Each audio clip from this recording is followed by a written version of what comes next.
Recording start केलं. Welcome everyone. Thank you sir.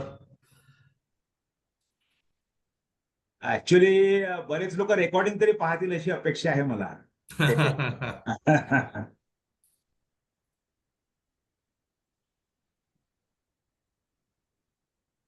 11 participants have joined.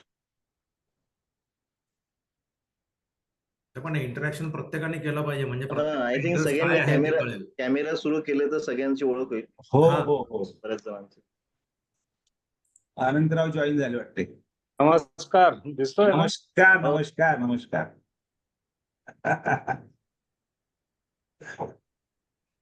काय म्हणता? ठीक ठीक, तुम्ही सांगा. काहीतरी Morning. नवीन उपक्रम चांगला आहे, छान आहे. मॉर्निंगचा पहिला म्हणजे संडेची मॉर्निंग जी फॅमिलीची असते ती आपण स्पॉइल तर नाही करताय.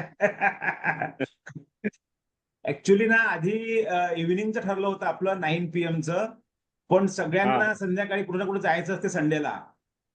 आणि बरोबर. काही लोकांचे मला मेसेज आले की बुवा संडेला लोकांना जमणार नाही म्हणून इव्हिनिंगला, म्हणून मग आपण ते प्रिपोन करून सकाळी केलं बेसिकली. चालेल चालेल, काय हरकत नाही. हो हो. आशिष बिजवल सर जॉईन आहेत पण मला वाटते म्यूट वर आहेत. हो.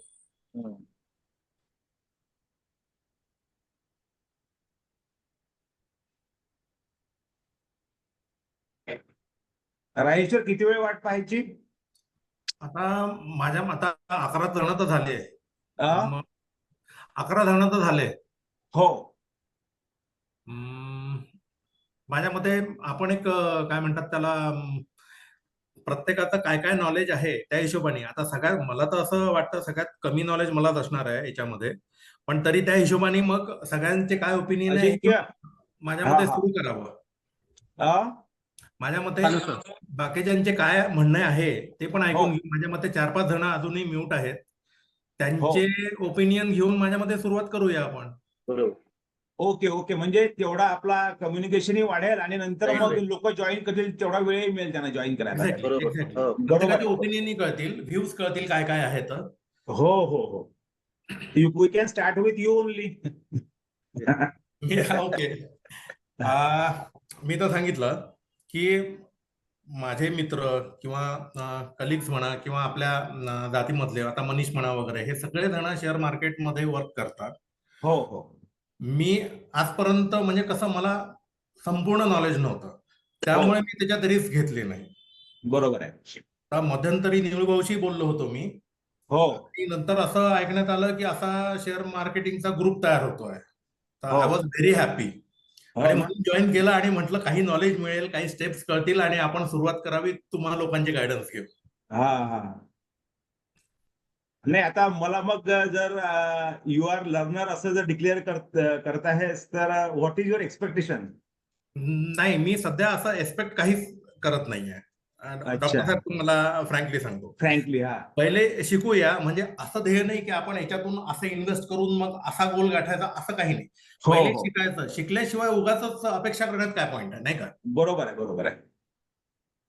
नाही पण शिकायला मिळेल ही ती अपेक्षा आहे की नाही? ही अपेक्षा ठेवूनच जॉईन केलाय डॉक्टर हा, साहेब. हा. ही निराश होणार नाही असं वाटतंय मला. आणि शिकवणाऱ्याला सोडायचं नाही जोपर्यंत तो शिकवत नाही तोपर्यंत चांगलं. नाही म्हणजे कसं, जर का मला शिकायला मिळालं तर मग मी पिच्छा सोडणार नाही, हा. शिकूनच घेईल. नाही, त्यासाठीच आपण ग्रुप तयार केला. ग्रुपमध्ये आपल्या क्वेरीज मांडू शकतो आपण, त्याच्यावर मग आपण विचार करून त्याच्यावर बोलू शकतो. मी बरोबर. गजेंद्र काकुरेजींशी बोललो, त्यांचे चांगलं नॉलेज आहे. अच्छा. आणि आता मनीष आहे समजा, अजून ज्यांना ज्यांना त्यात माहिती आहे हम्म, तर आता माझा भाऊ अभिजित चंदीगडला, त्यालाही बरंच नॉलेज आहे. हम्म. अजिंक्यलाही असेल मला वाटते. तर तर आपण ज्याला ज्यात नॉलेज आहे त्याच्यावर एक थोडंसं प्रेझेंटेशन एखाद तासाचं प्रत्येकाचा द्यायला लावू मीटिंग मध्ये. म्हणजे अगदी. त्याचं नॉलेज शेअरिंग आपल्याशी होते, आपल्यालाही काही इंटरॅक्शन करता येते असं मला वाटतंय. बरोबर. कारण की मनीषनी तशी सुरुवात केलीच होती. मनीषनी माझ्या मते 4 पुस्तकं टाकले होते, हो बुक्स हो पीडीएफ टाकले होते. हो. Those are really helpful for my side. नाही, डेफिनेटली डेफिनेटली डेफिनेटली बरोबर आहे. आणि खूप सोप्या भाषेत आणि चांगलं टाकलं होतं. हो हो. म्हणजे मराठी भाषेतच होते ते हो त्याच्यामुळे. हो हो हो. नाही, खरं ते मला उपयोगी पडलं. अजिंक्य काय म्हणतो? नमस्कार सर. नमस्कार. शेअर मार्केटचं बघा, तसं बघायला गेलं तर हर्षद मेहताची जी सिरीज आली होती स्कॅम 1992 त्यावेळेस भरपूर ते बूम झालं होतं, म्हणजे पर्टिक्युलरली माझ्या कंपनीत. कारण माझे जे ज्युनियर्स होते त्यांनी त्यांचे जे 5-6 वर्षाचे जेव्हापासून काम करत होते ते सगळी हो. जमापुंजी त्यांनी टाकली, जवळपास 6-7 लाख रुपये, आणि 22-23 लाख काढले पण, आणि 12-13 लाख डुबले पण. अच्छा. त्यामुळे एक मी सर म्हणजे मी करत होतो त्यावेळेस, मी करत होतो खूप रिगरसली करत होतो, मेनली ऑप्शन्स करायचो. पण अच्छा. तेव्हा लक्षात आलं की ऑप्शन्स मध्ये, कारण काय व्हायचं की ऑप्शन्स आणि मीटिंगचे टायमिंग्स नेमके फसायचे, आणि स्टॉप लॉस लावण्यात आल्यामुळे भरपूर लॉस झाला. त्यामुळे अच्छा. नंतर मी फार सोडून दिलं. पण आता परत चालू करायचं आहे, जेव्हा मला कळलं की हा ग्रुप बनतोय आणि आपल्याला मार्गदर्शन मिळेल, तर मी खूप उत्साही होतो या बाबतीत, आणि म्हटलं की नक्कीच आपण या गोष्टीतनं काहीतरी शिकूया. मला फक्त शेअर मार्केटमध्ये एकच एक अनुभव आला की तुमच्याजवळ काय म्हणतात त्याला, तुम्ही लोभी नसावं. बरोबर बरोबर सांगितलं. सगळ्यात पहिले कंट्रोल तुमचा असला पाहिजे. तुमच्यावर जर कंट्रोल आला तर तुम्ही शेअर मार्केट शिकलात, अर्ध तरी शिकलात. नाही मग बरोबर आहे. अगदी बरोबर आहे. टेक्निकल अनालिसिस, कंपनीचा डेटा, त्यांचे प्रॉफिट अँड लॉसचे स्टेटमेंट तुम्ही कसे रीड करता, त्याची पीओ रेशोज काय आहे, पीई रेशोज काय आहे, याच्यावर मग बाकी सगळा खेळ असतो. पण सगळ्यात मोठी शिकवण मला जी मिळाली ती म्हणजे तुम्ही लोभी नसावं. तुम्ही लोभ केला mind management mind management is the most important key in success in share market. मी तर म्हणेल की 80% success is with mind management, 20% is knowledge. Correct, बिलकुल बरोबर आहे सर. कारण जे काही रन होते पूर्ण share market, as per me it runs, म्हणजे डोमेस्टिक साठी बोलतोय मी, तर ते it's runs on sentiments of the people. आणि बरोबर. सेंटिमेंट्सची जेव्हा तुम्ही डील करता तेव्हा माइंड मॅनेजमेंट तुमचं बरोबर असायला पाहिजे.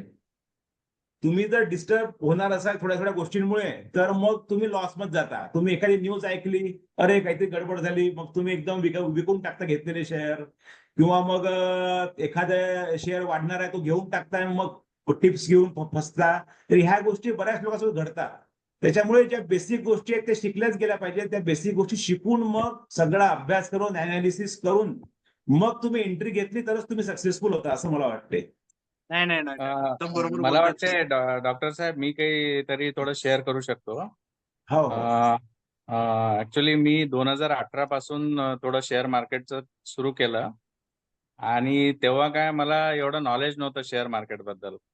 जस्ट थोडं नवीन नवीन मोबाईलमध्ये ऍप्लिकेशन्स आले, आणि आपणही काहीतरी शेअर मार्केटमध्ये एक ऐकलं होतं की शेअर मार्केटमध्ये थोडा पैसा कमवू शकतो, हे ते म्हणून जस्ट त्यात इन्व्हेस्टमेंट सुरू केली. वेलकम अभिजित. आणि I think I am audible to you. या कंटिन्यू. 2018 पासून थोडं शेअर मार्केट सुरू केलं, आणि एक थोडं हँडसम अमाऊंट त्यात जमा झाली, 2-2.5 लाखापर्यंत 2020 पर्यंत. तेव्हा काय झालं, कोरोना आला. कोरोनामध्ये मार्केट एकदम डाऊन व्हायला लागलं होतं. हो. आणि मार्केट जसं डाऊन व्हायला लागलं, मी झालो थोडं पॅनिक, आणि पॅनिक झाल्यामुळं मी सगळा पैसा काढून घेतला. आणि काढल्यानंतर मग मार्केट थोडं 5-6 महिने स्टेबल राहिलं, आणि नंतर थोडं हळूहळू वाढायला लागला. मग पुन्हा इन्व्हेस्टमेंट केली. मग पुन्हा एकदा काही अमाऊंट झाल्यानंतर पुन्हा काढून टाकली. पण हे मार्केट हे वाढतच राहते नेहमी. त्यानंतर मी काय केलं, 2021 मध्ये म्हणजे पुस्तक वाचले शेअर मार्केट रिलेटेड. केतन पारीखचं एक पुस्तक आहे, त्याचं नाव आहे coffee can investment. Coffee can investment म्हणजे काय आहे की अमेरिकेमध्ये काय होतं की तिथं दरोडे पडायचे जुन्या काळी. तर ते लोक काय कॉफी कॅन मध्ये इन्व्हेस्टमेंट करून जमिनीच्या खाली गाडून ठेवायचे, आणि ते तेव्हाच काढत होते जेव्हा एकदम एक्स्ट्रीम इमर्जन्सी येत होती. त्याच्याशिवाय त्याला हातच नव्हते लावत. वेलकम. हो, नमस्कार. नमस्कार. हा हा. त्याच्याशिवाय त्याला हातच नव्हते लावत. अच्छा. तर आपली इन्व्हेस्टमेंट अशी असली पाहिजे, कॉफी कॅन इन्व्हेस्टमेंट. म्हणजे मी त्या पुस्तकातून शिकलो, बऱ्याचशा गोष्टी शिकलो आणि थोडं टेक्निकली शिकलो नंतर, की आपली इन्व्हेस्टमेंट ही अशी असली पाहिजे की ती लॉंग टर्म असली पाहिजे. मी ऑप्शन आणि याचं म्हणजे काय म्हणतात त्याला, याचा नाही बोलत आहे, लॉंग टर्म इन्व्हेस्टमेंट बद्दल बोलत आहे, की त्याला कॉफी कॅन इन्व्हेस्टमेंट नाव आहे त्या पुस्तकाचं. ओके. तर त्यातून बऱ्याचशा गोष्टी मी शिकलो आणि मला असं वाटते की जे नवीन इन्व्हेस्टर येतात शेअर मार्केटमध्ये, त्यांनी थोडा अभ्यास करून आला ना, तर त्यांचा पॅनिकनेस एवढा राहणार नाही.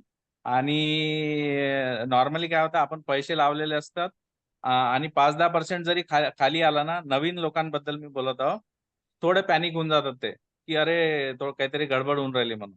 तर त्यात पेशन्स खूप आवश्यक आहे. आणि पेशन्स हा म्हणजे तुमचा जो पैसा ग्रो होईल तो लॉंग टर्म मध्येच होईल असं मला वाटतं. धन्यवाद. Thank you. Abhijit, welcome. Abhijit, can you Namaskar, hear Vijay. us? Yes.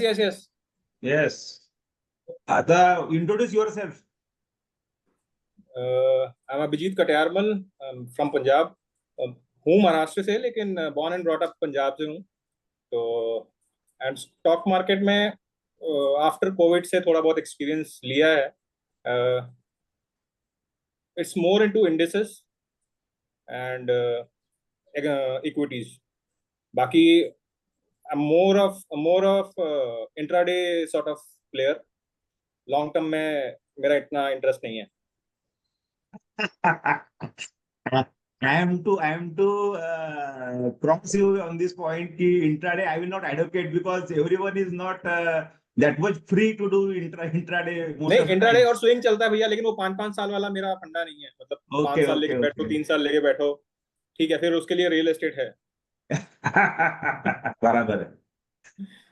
नहीं, everyone's experience is important for us because everyone wants to earn, and that we have to take what is good from their experience.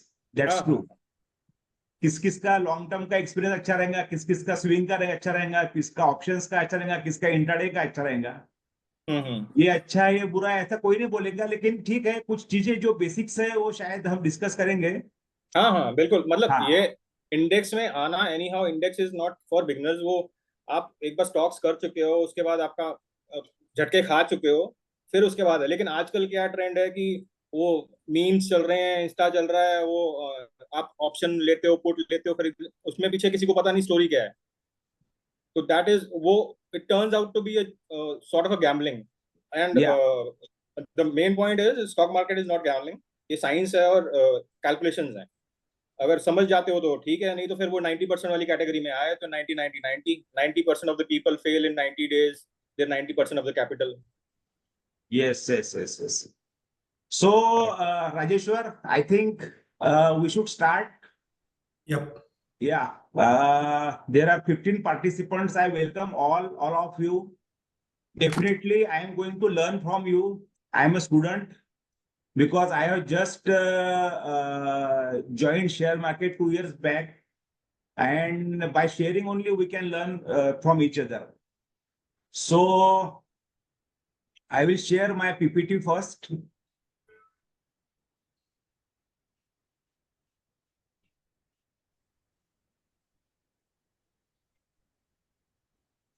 Can you see the PPT? Yeah. Yes. Yes. Okay. So, okay.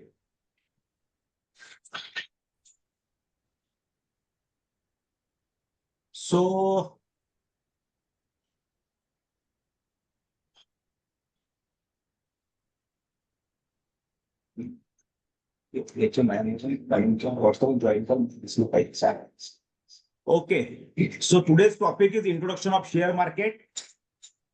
We are going to take brief introduction today. Now, why this group is formed? Everyone needs second source of income. सगळ्यांच्या मनात असते की आपल्याला काहीतरी दुसरा source पाहिजे, कारण प्रत्येक जण स्वतःचा काहीतरी व्यवसाय करत असतो, त्यातून पैसे कमवत असतो, आणि त्यातून काही सेव्हिंग्स आले तर त्या पैशावर काही पैसा मिळवावा अशी प्रत्येकाची इच्छा असते. आणि त्यातूनच मग आपल्या मनात ह्या गोष्टीची सुरुवात होते. आधी आपण हळूहळू रिअल इस्टेट मध्ये जातो, नंतर मग रिअल इस्टेट मधून हळूच आपण वाईट सोर्स ऑफ इन्कमचा विचार करून मग शेअर मार्केट मध्ये सुद्धा विचार करतो यायचा. तर that is why this group is form. So considering everyone's feeling आणि प्रत्येकाच्या मनातली ही गोष्ट असल्यामुळे आपण हे चालू केलं आहे. तर ते म्यूटवर टाकू. So everyone needs white money at the means after 50, I think everyone understands that white money is more important than black money because of liquidity. And most important thing to form this group is one person can't read everything. जसं आता रुपेशने सांगितलं की एक पुस्तक त्यांनी वाचलं, मी तुम्हाला 2-4 पुस्तकं सांगेल, अजून अभिजित आपल्याला पुस्तकं सांगू शकतो, अजून बाकी सर्वांनी काही ना काही वाचलंच असं. तर या सगळ्याचा सार आपण या मीटिंग मध्ये आणि डिस्कशन करताना आपण त्यांना त्यातून काय वाटलं हे ऐकून घेऊ शकतो आणि त्यातून आपल्याला काय मिळवायचं ते मिळवू शकतो. So one person can't read everything and learn everything. So we have to share this knowledge and so that we can learn from each other. I think sharing of knowledge is nothing but a gaining of knowledge. Why I started this group is I am also selfish because I want to get knowledge from you people also that I should accept. And most important thing, when we are growing old, where we have children, then we have to teach these things to our kids. आपण जर शिकलो नसेल तर आपल्या मुलांना आपण काय शिकवणार आहे. जसं वॉरेन बफेटने असं म्हणतात की 13व्या वर्षी सुरुवात केली आणि at that time now he is saying की he was late at that time even. तर आपण सुरुवात खूप लेट करतो. मी तर तरी सुरुवात लेट खूप केली आणि आता मला जर शिकवायचं असेल तर मला आधी शिकावं लागेल. मला माझ्या मुलाला शिकवायचं असेल तर त्यामुळे प्रत्येकाने मला वाटतं याचा विचार करायला हरकत नाही. Am I audible to everyone? Yes, yes. Okay.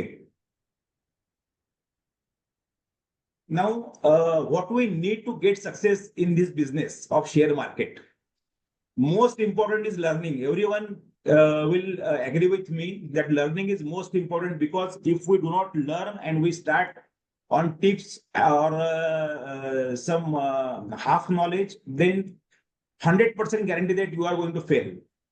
And before learning, we have to unlearn few things. आपल्याला काही जर गोष्टी आपण दुसऱ्याकडून शिकलेलो असेल आणि दुसऱ्याकडून जर काही शिकायच्या असतील तर आपल्याला आपल्या गोष्टी थोड्या बाजूला ठेवून त्या गोष्टींना दुसऱ्याकडून ऐकायला हवं. त्यांच्याकडून ऐकल्यानंतर त्यातून जर काही चांगलं मिळत असेल आपल्याला तर ते आपण मग ऍक्सेप्ट करू शकू. आपला जर घडा पूर्ण फुल असेल तर आणि अनलर्न आपण केलेलं नसेल तर मग एखाद्या वेळेस आपण लर्नच करणार नाही. त्याच्यामुळे लर्निंगच्या आधी थोडंसं अनलर्निंग करून घ्यावं प्रत्येकाने.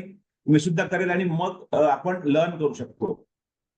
Then learning is not important only friends, because just learning you will become a PhD in finance, but you are not going to earn money. You have to execute that knowledge in your life. Unless you execute your knowledge, you can't earn. तुम्ही knowledge घेत राहाल, पुस्तकं एक जोडून 10 वाचाल, ह्याला lecture दे त्याला lecture दे, आणि तुम्ही जर एक्झिक्यूटच करणार नाही, शेअर घेणार नाही, विकणार नाही किंवा काही करणार नाही, ऑप्शन करणार नाही, तर मग तुम्ही गेन कसं करणार पैसे. तर execution of knowledge very important. फक्त ऐकून काही होत नाही आणि नॉलेज घेऊन काही होत नाही. त्यांना प्रॅक्टिकली आपल्याला अप्लाय करावं लागेल आपल्या जीवनात, आणि त्यातून जे शिकतो आपण, that is what is called as real learning. जसं मगाशी रुपेशनी म्हटलं की patience is very important in this business, because you know even after learning few things in this share market business, what we think that we can earn something, we earn also in few initial days. आणि नंतर जेव्हा हळूच एखाद्या वेळेस market पडते, जसं Covid इरामध्ये झालं होतं, आपलं रिसेंट इरा आपण पाहिला, आणि मार्केट पडल्यावर जो आपला लॉस होतो, जे लाल रंग दिसतो आपल्या पोर्टफोलिओमध्ये, तेव्हा मग आपला माइंड बॅलन्स डिस्टर्ब होण्याची शक्यता असते. आणि त्यामुळे patience is very important. As you all know, graph of Nifty और Sensex is always growing and it's growing with the time. So if we keep the patience, 100% जे पडलेलं मार्केट आहे ते काही दिवसानं उंचावणारच आहे. Because the reason of every fall is rise. Rise in market is a reason of every fall, and after that fall it rises, and after that rise the fall will definitely going to happen. म्हणजे ते किती rise झालं, आता जसं market तुम्ही आपण पाहताच आहात की मार्केट वाढत आहे. There is no chance of entry in the market today era. परंतु जर का आपण हे पाहिलं की हे असंच राहील का, असं जर म्हटलं तर नाही, काही दिवसांनी हे पडणार आहे आणि आपल्याला मग चान्स मिळेल एंट्री करण्याचा. So entry as we all know की एंट्री आपण डीपला एंट्री घेतो. ऑफकोर्स काही जण मार्केट पडतानाही कमावतात, पण जनरली अझम्पशन जेव्हा मार्केट उठतं तेव्हाच आपल्याला पैसा मिळतो. तर जे राईज झाला आहे तोही आपण पॉझिटिव्हली घ्यायला पाहिजे की आता हे पडणार आहे आणि आपल्याला एंट्री घ्यायला चान्स मिळणार आहे. कोविड इरा जसं आपण बोलतो की कोविड इरामध्ये मार्केट पडलं, आपण डिस्टर्ब झालो, पण that was a chance, that was an opportunity to enter into the market. Many people have earn after that. So patience is very important. Then discipline. What is discipline? जसं थोड्या वेळापूर्वी सांगितलं गेलं की अजिंक्यने म्हटलं की greed is very bad in this thing, because of greed few bad things happens to us. आणि ही ग्रीड जर घालवायची असेल आपल्याला तर आपल्याला डिसिप्लिन अपनावे लागेल. डिसिप्लिन म्हणजे काय? तर डिसिप्लिन म्हणजे तुमचं टार्गेट फिक्स असलं पाहिजे की 10% जर मला प्रॉफिट मिळालं एखाद्या स्क्रिप्टमध्ये, किंवा तुमचं जे काही टार्गेट फिक्स असेल 7% म्हणा, 10% म्हणा किंवा 15% म्हणा, तेवढं प्रॉफिट मिळालं त्यातून एक्झिट व्हायचं, परत आपल्याला दुसऱ्या ट्रेड मिळतोच एंटर करायला. तुम्ही जर म्हणाल की नाही आता मी 15चं 20 होईल का, 20चं 25 होईल का, 25चं 30 होईल का, तर 100% you are going to fall. तर तुमचं ग्रीड तुम्हाला स्वतःच्या काबूत ठेवावं लागेल, स्वतःच्या अंडरमध्ये ठेवावं लागेल, आणि you have to be very much discipline while doing this business. आणि सगळ्यात शेवटचं मी म्हणेल की faith in yourself and into the market also. Because faith स्वतःच्या नॉलेजवर तेव्हाच येतो जेव्हा आपण ते नॉलेज गेन करतो, चांगल्या सोर्सेस कडून गेन करतो. कारण now days there are many sources available. सोर्सेसचा बाजार आहे, तुम्हाला माहिती आहे. युट्यूबवर आपण पाहाल तर कितीतरी चॅनल्स उपलब्ध आहेत. इतक्या दिवसात शेअर मार्केट शिका, 10 दिवसात शिका, पैसे कमवायला लागा, वगैरे वगैरे सगळं आपण पाहतो. पण यात आपण असं केल्यानंतर बरेचदा फेलच होतो. त्याच्यामुळे from where to get the knowledge is also important. Source is very important. त्यामुळे मी आधी एक पोस्ट टाकली होती की one good source what I found is Zerodha varsity. ते वाचल्यावर बरेचसे आपले कन्सेप्ट क्लिअर होतात. तर मग ते कन्सेप्ट क्लिअर झाल्यानंतर मग आपल्याला स्वतःवर फेथ येतो की आता हो आपण काहीतरी आता करू शकू. आणि त्यानंतर मग मार्केटवरचा फेथ, जसं मी थोड्या वेळापूर्वी म्हटलं की मार्केट फॉल झाल्यावर राईज होणारच आहे, हा फेथ जोपर्यंत आपल्याला येत नाही तोपर्यंत आपण मग मार्केटला एखाद्या वेळेस घाबरू, समजा हा जर फेथ नाही आला तर. त्यामुळे हा फेथ बिल्डअप करणं खूप महत्वाचं आहे. Now let us go to some few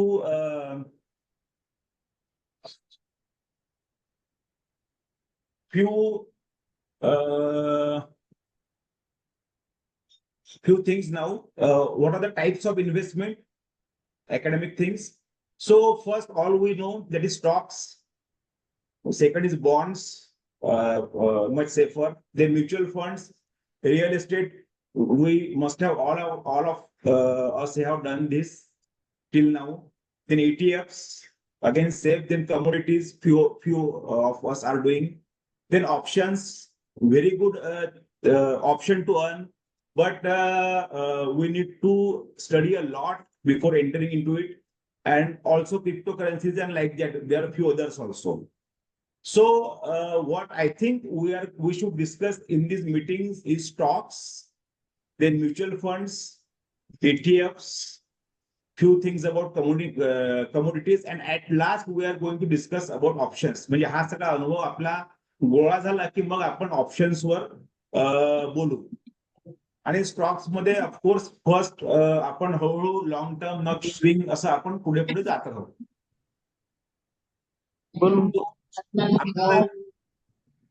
Prashant बोलून प्रशांतचं बहुत बेटर काही जणांनी म्यूट नसेल की म्यूट करून घ्या प्लीज. हा, तर स्टॉक्स मध्ये आल्यानंतर या बिझनेस मध्ये आल्यानंतर आपल्याला हे पाहायचं आहे की हु एम आय, मी कोण आहे. म्हणजे या हो. मार्केटमध्ये आल्यानंतर आपल्याला हे पाहायचं की मी काय करू शकतो. जसं अभिजितने सांगितलं की मी डे ट्रेडिंग करू शकतो, मला वाटते मी लॉंग टर्म आणि स्विंग ट्रेडिंग करू शकतो. असं कोणाला वाटेल की तो ऑप्शन्स करू शकतो. तर तो स्वतः कोण आहे स्वतः ओळखून घ्यायचा आधी, आणि मग त्यातच पुढे पुढे जात राहायचं, त्यातच प्रावीण्य मिळवायचं. तर the steps I think are first long-term investor, then swing traders, and then sometimes we can go for day trading also. And then as per me, rather than going for day trading, we should go to direct options. And other few things are there. Scalping means making numerous small trades in the profit from small price movements in the share market, but these are just academic part, and algorithmic trading is done by companies. There's pre-programmed instructions given and trades are executed. Now, most important thing in this business is which money should we invest in this business. So, friends, mind it, we should invest the money which we do not require for next 7 years. कारण की we don't know the market. Market is very means sometimes kills us because it is merciless sometimes. तुम्ही जर व्यवस्थित शिकलेले नसाल आणि तुम्ही हा पैसा माझा डबल होईल काही दिवसात आणि मग मी या गोष्टीला वापरेल 3 वर्षांनी 4 वर्षांनी असं विचार करत असाल तर असं करायला नको. 7 वर्ष हा आपण पैसा वापरणार नाही आहे असा विचार करून आपण एंट्री किंवा तो पैसा तिथे इन्व्हेस्ट करायला पाहिजे मला वाटते. त्यानंतर मनी कल्याण समाजाचा एक ग्रुप आहे ते इन्व्हेस्टमेंट वर गाईड करण्यासाठी आता मी त्याच्यात केलेलं आहे. अनिल राव संदूरकर. हा, थँक्यू. हा, तर मनी which is not saved for your kids education. This is very important because everyone have kids, आणि त्यांच्याकरता जो आपला पैसा लावून ठेवलेला असतो तो पैसा आपण कधीच यात वापरायचा नसतो, कारण तो पैसा तसाच ठेवायचा. आणि कारण मुलांच्या एज्युकेशनला जेव्हा पैसा लागतो तेव्हा जर आपल्या मार्केट डाऊन झालेलं आहे, आपल्याजवळ पैसे नाही आहेत, तर असं आपण सांगू शकत नाही मुलांना. त्यामुळे तो पैसा तसाच ठेवायचा, तो पैसा इकडे गुंतवायचा नाही असं मला वाटते. त्याचबरोबर money use not to fulfil our family responsibility. आपल्या ज्या रेस्पॉन्सिबिलिटीज आहे रोजच्या, त्यातून जो पैसा वाचतो तो आपण इथे इन्व्हेस्ट करू शकतो. Over and all what I will say की if your capital is 100%, then only 20% you should invest in share market. म्हणजे considering everything, considering your investment in real estate, considering your investments in so-called LIC, considering your investment in mutual funds, सगळा हा portfolio तुमचा जो कॅपिटलचा आहे त्यात 20% you can invest in share market. So what is important is to diversify, and for that we need to know the sectors, different sectors. जसं Warren बफेटने म्हटलं आहे की we should not put all the eggs in one basket. कारण basket जर म्हणजे सगळे eggs आपले एकच सेक्टर मध्ये असेल आणि तो सेक्टर जर गडबडला तर आपला पूर्ण पोर्टफोलिओ खाली होऊन जाईल. किंवा एकाच ठिकाणी तुम्ही पैसे गुंतवले, एखादी टिप मिळते कोणाला की ही कंपनी खूप चांगली आता पुढे उंच झेप घेणार आहे आणि तिथे तुम्ही इन्व्हेस्ट करा असं कोणाकडून टिप येते आणि सगळा पैसा आपण ते लावून दिला आणि अनफॉर्च्युनेटली जर ती कंपनी खाली आली तर 100% काय होईल. दिसतोय ना, ठीक आहे खाली आहे. तर मला वाटतं की diversification is very important. For that matter we need to know different sectors. Sunil Rao mute करा ना प्लीज. सुनील राव म्यूट करा. केलं. हा, मग आपण डिस्कस करू तेव्हा आपण अनम्यूट करू. अनम्यूट करायचं. हा साहेब, थोड्या वेळ मी 10 मिनिटांनी तुमचं बोलणं लावून 10 मिनिटांनी बोलतो, कळलं ना. तुमचं बोलणं होऊन बोलणं हो मी तुम्हाला मी लास्ट 42 वर्ष या शेअर मार्केटमध्ये. हो थँक्यू. हा तर सेक्टर साईड डायव्हर्सिफिकेशन आपण बोलतोय. तर what are different sectors? Auto sector, then IT sector. As we all know, auto sector मध्ये Bajaj, Maruti, then IT sector मध्ये TCS, Infosys, then consumer durable sectors आहेत. We know all these sectors. Everyone must have heard it. Banking sector, FMCG, then financial sectors, pharma, oil, gas, metal, PSU. Why this is important? Why sectors are important? Because we need to, as I told you, we need to put our investment in different baskets. So we need to know different sectors or different companies so that we can invest in with that companies. मी तर असं म्हणेल की तुमचा 5% पार्टच फक्त एका कंपनीत असला पाहिजे तुमच्या पोर्टफोलिओचा. म्हणजे जवळपास जर तुला 100 रुपये तुम्हाला इन्व्हेस्ट करायचे असेल तर 5 रुपये तुम्ही एका कंपनीत इन्व्हेस्ट करा आणि 95 रुपये बाकीच्या कंपन्यांमध्ये असं इन्व्हेस्ट करत राहा. म्हणजे त्यातल्या 20%, 30% कंपन्या जरी खाली गेल्या तरी 70% कंपन्यांमधून तुम्हाला प्रॉफिट मिळू शकतो. तर this is I mean to say. Word of caution is very important. We should not use borrowed money for share market business. Friends, we should have second source of income. This is very true. पण जर तुम्ही पैसे उधार घेऊन जर कुठला business टाकत असाल तर be cautious, because share market is sometimes very bad for us. Because if we don't have that knowledge, then तो जो पैसा तुम्ही उधार घेतलेला असतो तो एखाद्या वेळेस डुबू शकतो. त्याच्यामुळे कधीच आपण बॉरोड मनीवर कुठला बिझनेस करू नये. ऍटलिस्ट शेअर मार्केट बिझनेस करू नये असं मला वाटते. त्यानंतर we should not use any money which is needed for our household expenditure, that I have discussed with you. त्यानंतर no tips trading unless you analyse the thing, analyse the share fundamentally और technically. तुम्ही आधी तुमचं fundamental knowledge use करा, नंतर technical knowledge use करा, technically त्याला पहा आणि then you buy or sell it. No tips trading is advocated. Tips ट्रेडिंगवर एखाद्या वेळेस आपण जर टिप्स ट्रेडिंगला विश्वास ठेवून जर एखाद्या शेअरमध्ये पूर्ण पैसे गुंतवले आणि तो अनफॉर्च्युनेट शेअर खाली गेला तर आपणही खाली जाऊ. त्यामुळे no tips trading. Then learn and then trade. Everyone knows this. Learn केल्याशिवाय ट्रेडिंग केलं तर 100% आपण फसू.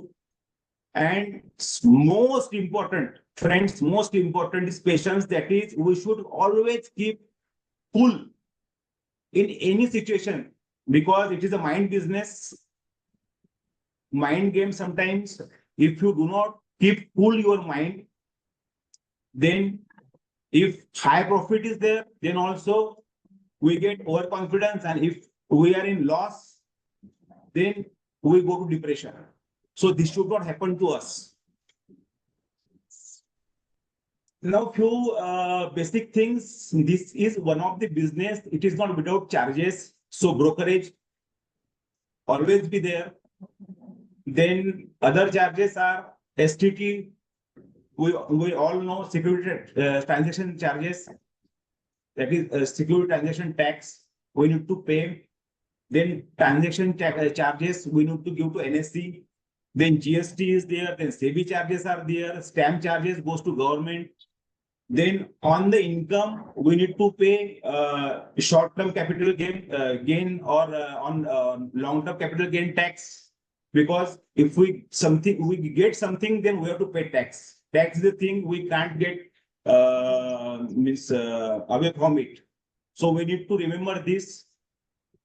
आणि कोणी जर ऑप्शन करत असेल तर friends, 30% tax we need to pay on option gain. So consider this also, what charges we are going to pay. Then what should be our target?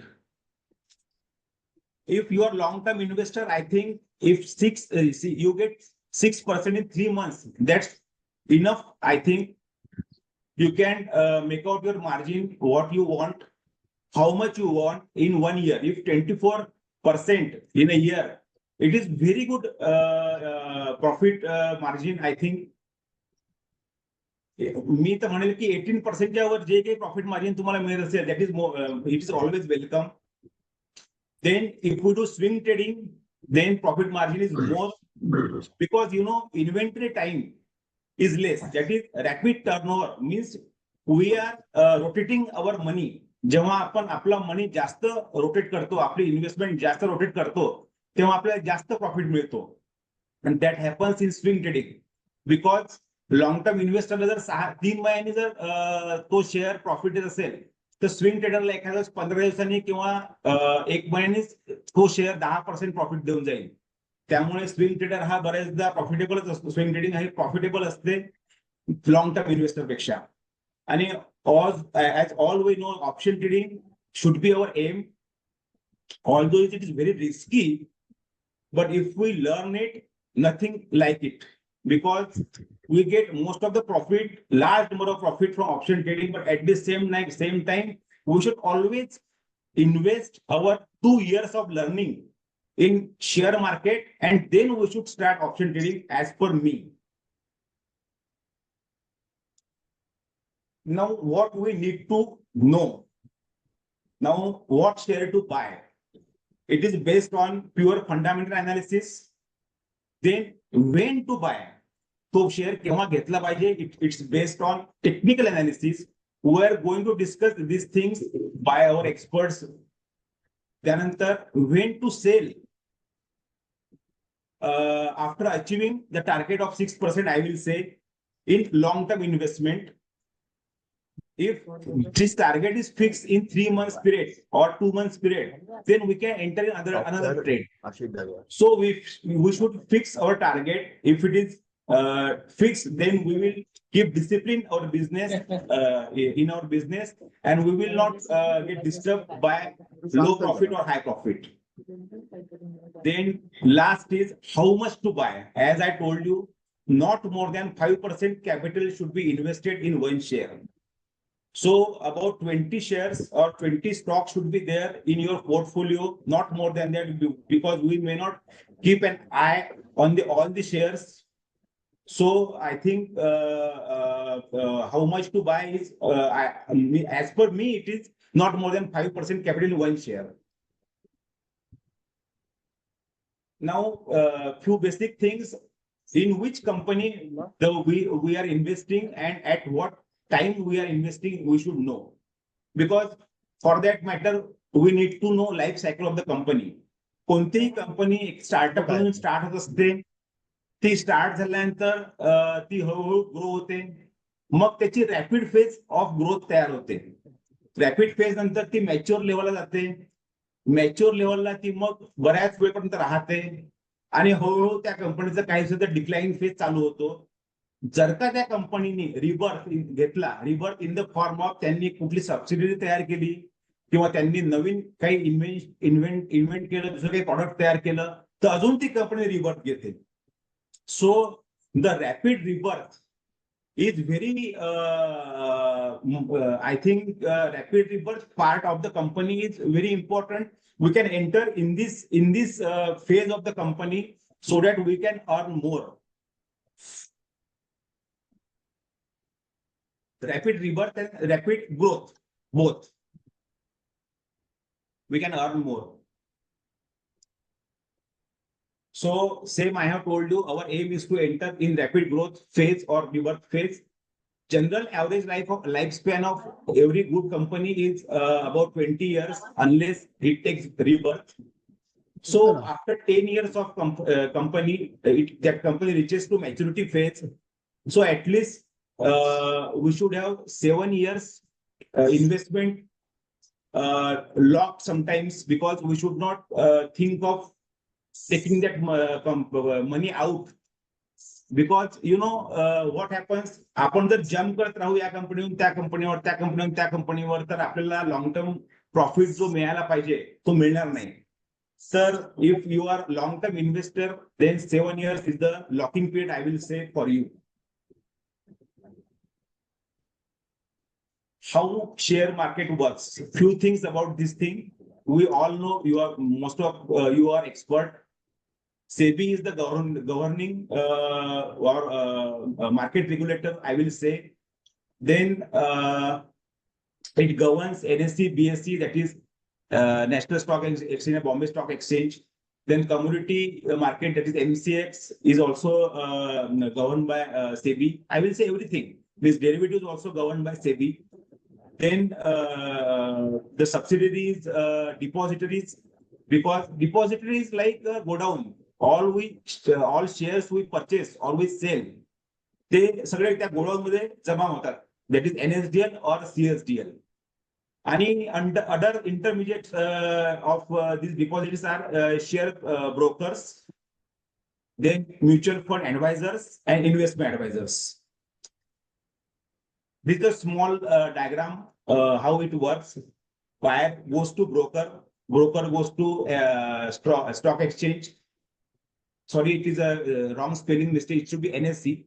Then again seller goes to broker and broker again puts their order into stock exchange, that is in NSE or BSE.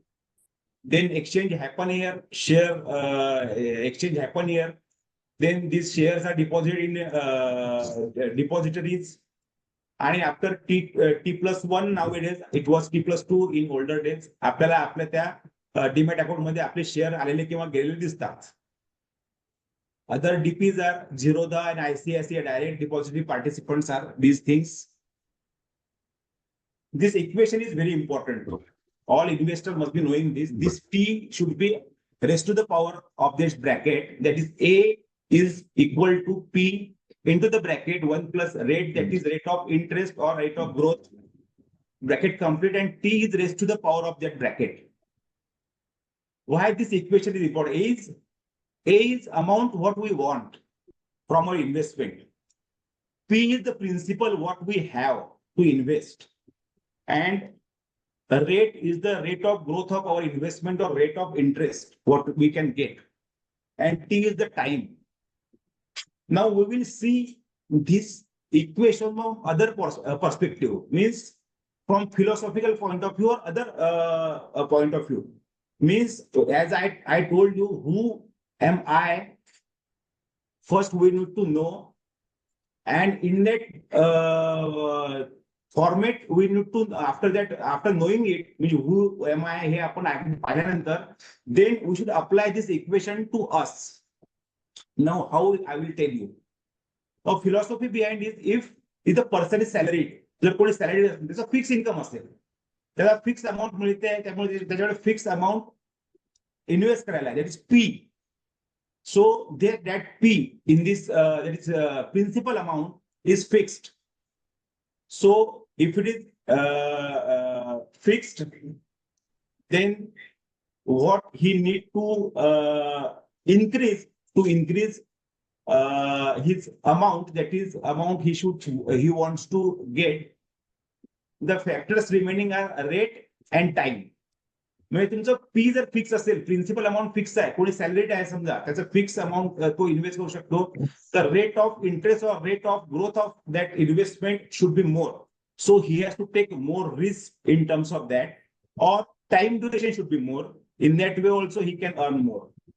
Now if you don't want to take more risk, that is rate is fixed in this equation. If rate is fixed, then again there are two remaining factors. You need to increase the time or you need to increase the principal. म्हणजे तुमची investment तुम्हाला वाढवावी लागेल. जर तुमचा rate of interest तुम्हाला risk जास्त घ्यायची नसेल, तर जस्ट लाईक म्युच्युअल फंड, तुम्हाला जर म्युच्युअल फंड मध्ये जास्त इन्व्हेस्टमेंट करून पैसे कमवायचे असतील, तुम्हाला तो कंपाऊंडिंग इफेक्ट पुढचा घ्यायचा असेल, so you need to have that long term planning. आणि ऑफकोर्स प्रिन्सिपल वाढवलं तर तुम्हाला पैसे जास्त मिळणारच आहेत, पण लॉंग टर्म जर असेल तरच तुम्हाला म्युच्युअल फंड मध्ये जास्त पैसे मिळू शकतात. Because rate of increase of investment is about fix, means it may be 15% to 20% or 18%, we can say, or nowadays it is 21%. Now, if you are at retiring age, that is time is fixed. तुमचा time fixed आहे, तुम्ही जास्त time आता share मार्केटमध्ये जास्त दिवस पैसे ठेवू शकणार नाही, तर मग तुम्हाला तुमचा प्रिन्सिपल वाढवावा लागेल. प्रिन्सिपल आपण कसा वाढवू शकतो? जर तुमच्याकडे जर तोपर्यंत चांगलं एखादं मी म्हणेल की शेती असेल किंवा एखादा प्लॉट असेल, रिअल इस्टेट असेल चांगली, तर तुम्ही ती इन्व्हेस्टमेंट एखाद्या वेळेस तुम्हाला असं वाटेल की ती इन्व्हेस्टमेंट जर लिक्विफाय नाही होत आहे लवकर, तर ती इन्व्हेस्टमेंट तुम्ही लिक्विफाय करून मग त्यातले पैसे जर यात गुंतवाल तर तुम्हाला लिक्विफाईड मनी दिसेल. तुम्हाला तो लिक्विफिकेशन ऑफ मनी जो फॅक्टर आहे, जो तुम्ही लॅक होता त्या रिअल इस्टेटमध्ये, तो तुम्ही यातून मग मिळवू शकता. at retiring age you can do this.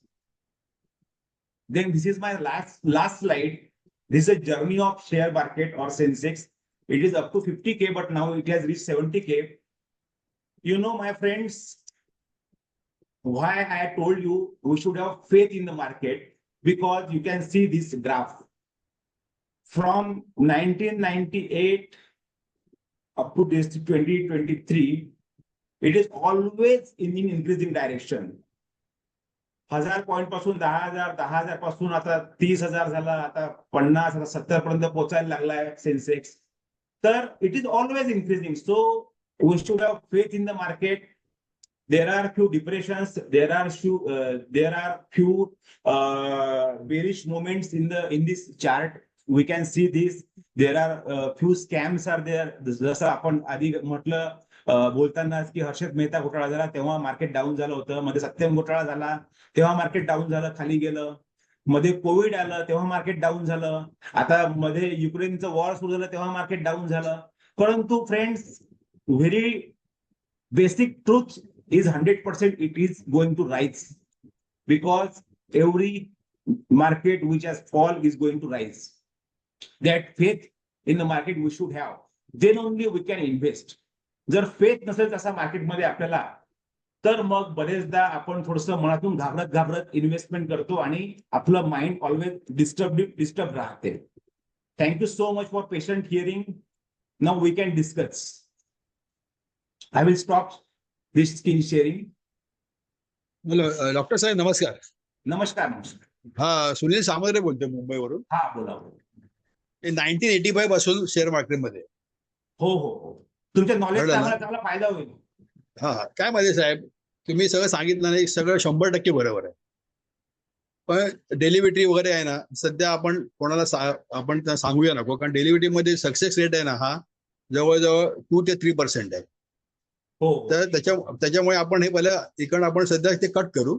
आपण बेसिकली आहे ना, आतापर्यंत सेन्सेक्स जो 1998 पर्यंत सुरू झाल्यानंतर आतापर्यंत सेन्सेक्सने 15% रिटर्न दिला आपल्याला, बरोबर आहे. तर 15% रिटर्न हा सफिशियंट रिटर्न आहे. तो तुम्ही जर त्याला तुम्ही ते कंपाऊंडिंग केलं तर खूप रिटर्न मोठा आहे. तर नॉर्मल केसमध्ये कसं असतं की आपण पहिले ठरवायचं की मला किती पैसे पाहिजे आणि माझं रिस्क ॲपिटाईट किती आहे. आणि नंतर दुसरी गोष्ट असते की आपल्याला 100 रुपये मिळाले, आपली मिळकत असेल तर 100 मधले आपण थोडे बँकेमध्ये, थोडे गोल्डमध्ये, थोडे प्रॉपर्टीमध्ये आणि थोडे शेअर मार्केटमध्ये, या पद्धतीने त्याचं मला वाटप करायचं आहे. आणि जे ते शेअर मार्केटचे पैसे तुमचे जे असतील ना 20% किंवा 30%, ते रिस्क रिवॉर्ड तुमचं हाय आहे तिकडे. त्याच्यामध्ये तुम्ही जास्ती पेन आणि गेनचा जास्ती घोळ घालायचा नाही, कारण त्याच्यामध्ये तुम्हाला लॉंग टर्म मध्ये पैसे मिळतात, शॉर्ट टर्म मध्ये पैसे जातात. पण माझं असं एक म्हणणं होतं सगळ्यांना की तुम्ही पहिल्यांदा तुमचं हे फिक्स करा की मला तुम्ही रिस्क किती घेऊ शकता आणि ती रिस्क तुमच्या एज प्रमाणे बरोबर आहे का. कारण मार्केट कसं असतं, मार्केट सध्या हायवरती आहे. हायवरती सगळ्यांना मार्केट सुंदर वाटते, अरे काय वाढलं. पण आता माझ्या मते याच्यानंतर 10 ते 15% जेव्हा मार्केट खाली येईल ना, तेव्हा तुम्हाला खरी अपॉर्च्युनिटी आहे. आता तुम्ही जर बाय केलं ना, तर उद्या 10 ते 15% तर तुमचा स्टॉक खाली आला किंवा तुमचा पोर्टफोलिओ खाली आला ना, तर लगेच तुमच्या घरी किंवा सगळे बोलणार, अरे काय अरे मी टाकले 5 लाख रुपये, 4 लाखच झाले, 1 लाख माझे गेले. त्याच्यामुळे तुमच्या मत मार्केटकडचा इंटरेस्ट कमी होणार. त्याच्यामुळे मला सगळ्यांना सजेस्ट असं करायचं आहे की तुम्ही आता इन्व्हेस्ट करू नका. काहीतरी एक बॅड न्यूज येईल, काही होईल, कारण सगळे इन्सिडेंट होत असतात नेहमी. त्या टायमाला तुम्ही बघायचं. आणि यांचं कसं असतं की ते प्रत्येक वर्षी प्रत्येक सेक्टर चालवतात. गेल्या वर्षी पण त्यांनी डिफेन्स चालवलं, नंतर त्यांनी काय म्हणतात त्यात हे मेटल चालवलं, त्याच्या आधी त्यांनी कोविडच्या वेळेला सगळ्या फार्मा स्टॉक वरती नेले. तर प्रत्येक वर्षामध्ये प्रत्येक स्टॉकमध्ये चर्निंग चालू असते त्या लोकांचं, ते आपल्याला नाही कळत. काही वर्षामध्ये गेल्या वर्षी त्यांनी काय केलं, हॉटेल स्टॉक नेले. इंडियन हॉटेल जो 120-140 होता तो 600 पर्यंत गेला. तर त्याच्यामुळे तुम्हाला हे सगळं आहे ना, आणि हे फुल टाइम जॉब आहे. हा जॉब आहे ना, असा नाहीये की तुम्ही नोकरी केली आणि बघताय. आणि ज्याला जमेल त्याने करावं असं माझं काय म्हणणं नाहीये. पण याच्यामध्ये तुम्हाला खूप तुमचं कॅपिटल प्रोटेक्ट करणं आहे ना सर्वात मोठी गोष्ट आहे याच्यामध्ये. तुम्ही 10 लाख टाकले ना आणि तुमचे समजा 9 लाख झाले ना, तुम्ही पेनिक होणार नवीन एंट्री मध्ये. ते 11 झाले तर माणसाला आनंद होतो, 15 झाला की आणखी आनंद होतो. ते सगळं स्वतः ठरवायचं. आणि काय माहिती आहे, स्टॉक मार्केटच्या हिस्ट्रीमध्ये गेल्या 200 वर्षामध्ये आहे ना, मार्केटने जो रिटर्न दिलाय तो जगामध्ये कुठल्याच ऍसेट क्लासने दिलेला नाहीये. आणि तुम्ही इझिली लिक्विड करू शकता. तुम्हाला वाटलं ना की तुमचा पोर्टफोलिओ समजा 50 लाखाचा आहे आणि तुम्हाला 10 लाखाची गरज पडली, ते 10 लाखाचे तुम्ही स्टॉक विकले, तुम्हाला 10 लाखात 3 दिवसात पेमेंट तुमच्या घरी आलं, तुमचं तुम्ही काम केलं, तुमचे 40 लाख परत तुमच्याकडे, परत तुम्हाला वाटले पैसे माझ्याकडे आले तर तुम्ही परत पैसे री-एंट्री करू शकता. जसं तुम्ही जमिनीचा तुकडा आहे ना, आणि जमिनीचा व्यवहार किंवा प्रॉपर्टी एवढं लिक्विफाईड नाहीये जेवढं मार्केट आहे. आणि दुसरी गोष्ट काय आहे, अमेरिकन मार्केट हे वर्ल्ड मधलं सर्वात नंबर 1 मार्केट आहे. त्याच्यामधलं 40% लोक तिथे अमेरिकन लोक हे शेअर मार्केटमध्ये इन्व्हेस्टेड आहेत. आणि आपल्याकडे आता म्युच्युअल फंडामुळे 8 ते 9% लोक मार्केटमध्ये डायरेक्ट त्यांची एंट्री आहे सध्या, म्हणजे इनडायरेक्टली एंट्री त्या लोकांची. तर म्युच्युअल फंडाचा सध्या एसआयपीचा सध्या जो येतोय ना अमाऊंट, ती जवळ 20,000 कोटी दर महिन्याला येत आहे. तर ती अमाऊंट त्यांना 30,000 कोटीपर्यंत न्यायची आहे. तर 30,000 कोटीच्या ज्या दिवशी अमाऊंट होईल त्या दिवशी आपल्याला फॉरेन इन्स्टिट्यूट इन्व्हेस्टरची पण गरज लागणार नाही. म्हणजे आपण इनबिल्ड स्वतः सक्षम होऊन जाऊ आपल्या मार्केटसाठी. आता आपल्या मार्केटमध्ये कसं आहे की 100% याच्यामध्ये बरेचसे 20 ते 25% होल्डिंग हे एफआयआयची आहे. त्याच्यामुळे कधी पण ते आपल्याला आपलं मार्केट कधी पण खाली करू शकतात आणि कधी पण वरती नेऊ शकतात. आणि दुसरी गोष्ट काय माहिती आहे, हे जे आपलं नॉलेज आहे ना, हे आपल्या घरामध्ये आपली मुलं, आपल्याकडे पत्नी या सगळ्यांना आपल्या अख्ख्या समाजाला द्यायला पाहिजे. त्याच्यामुळे अख्ख्या समाजाचा आपला उद्धार होईल. जसं तुम्हाला छोटा एक्झाम्पल देतो की एखाद्याची समजा परिस्थिती नाही एवढे पैसे इन्व्हेस्ट करायची, तर त्याने जर एसआयपी जरी 1,000 रुपये जरी चालू केली ना, तरी लॉंग टर्म मध्ये, म्हणजे माझ्या नातेवाईकांनी बरेचदा मी असं ऍडवाइस केलेलं आहे आणि त्यांना ते पैसे आता त्यांच्या शिक्षणासाठी मुलांच्या कामाला आलेले आहेत की तुम्ही हे पैसे टाका आणि तुमचे पैसे जर गेले ना तर माझ्याकडनं घ्या तेवढे. त्या पद्धतीने मी ते काम केलं, त्यांना त्याच्यावर रिटर्न मिळाला चांगला. आता ते चांगल्या पद्धतीने सगळ्यांच्या गोष्टी होत आहेत. तर अशा गोष्टीप्रमाणे तुम्ही तुमचा गोल सेट करा. साहेबांनी जी माहिती दिली ती 100% बरोबर आहे, त्या माहितीशी सहमत आहे. फक्त प्रॉब्लेम काय आहे, त्यांची जी लँग्वेज आहे ना ती मला कळली, पण ते नॉर्मल लोक आहेत ना जे मार्केटमध्ये त्यांना नाही कळणार तेवढं. त्याच्यामुळे माझं सर्वांना सिंपल गोष्ट कशी माहिती आहे, सर्वात बेस्ट तुम्ही आहे ना एसआयपी चालू करा पहिली. चांगल्या 2-3 फंड असतात आणि आतापर्यंत जे मिड कॅप फंड आहेत ना, म्युच्युअल फंडामध्ये 2-3 4-5 प्रकार आहेत. एक large cap, mid cap, small cap, Contra fund, volume fund, असे वेगवेगळे त्यांचे सेक्टर आहेत आणि सेक्टर फंडचे टाईप आहे. तुम्ही एक मिड कॅप जो फंड चांगला घेतला ना किंवा मल्टी कॅप, याच्यामध्ये जर तुम्ही एसआयपी चालू केली महिन्याला काही तुमच्या 1,000 किंवा 5,000 पासून, तर किती आपल्या समाजातल्या मुलांना मी सांगायचो, अरे तुम्ही थोडी एसआयपी चालू करा.